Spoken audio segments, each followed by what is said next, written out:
A Toronto musician is speaking out tonight after his experience flying with Air Canada. A local artist who had just finished touring with Grammy Award-winning singer and songwriter Patty Griffin in San Antonio, Texas. He was heading home to Toronto when he was threatened to be kicked off the flight, striking a chord, all because of a guitar. I don't know that anybody would expect that to happen. Like you don't go on a flight thinking I'm going to get kicked off my flight. Nobody thinks that. It was an experience indie soul recording artist I didn't see coming. He was returning home from a tour in San Antonio last Sunday when Air Canada staff threatened to kick him off the plane because of his guitar, an item that should count as a carry-on and that can be gate-checked. But Air Canada wouldn't let him because they ran out of gate-check tags. He was then forced to pay and have it put with regular luggage, something he was reluctant to do considering the guitar is worth thousands of dollars. She's like, excuse me, sir, you're going to have to pay for your guitar or we're going to have to take you off the flight.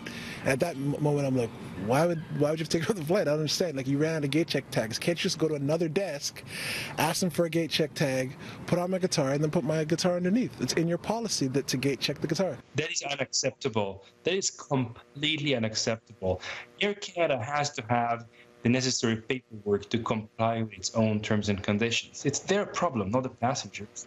Air passenger rights advocate Gabor Lukak says far too often airlines wrongfully threaten passengers with no consequences. He says in this case the passenger was right, according to their policy.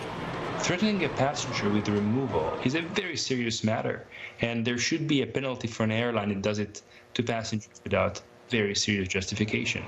We reached out to Air Canada in an email statement. They tell CityNews the aircraft operating this flight was one of our smaller ones, a 76-seat Embraer E175, and unfortunately there was insufficient space to accommodate the guitar in the cabin. As per our standard procedures, we require that it be carried in the cargo hold. They also followed up with and in an email apologizing, telling him they take such reports seriously and the appropriate action will be taken.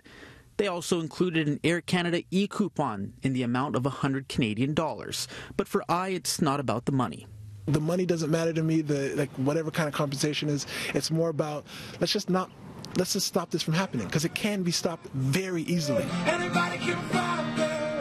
I don't want to think that Air Canada doesn't care. I want to think that they care.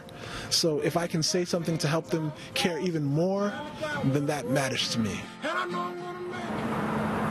Gabor Lukak also says that in these types of instances, it's important to always record these types of confrontations. Now, this story was brought to us by a CityNews viewer just like you. If you have a story or news in the making, here are just some of the ways you can contact us.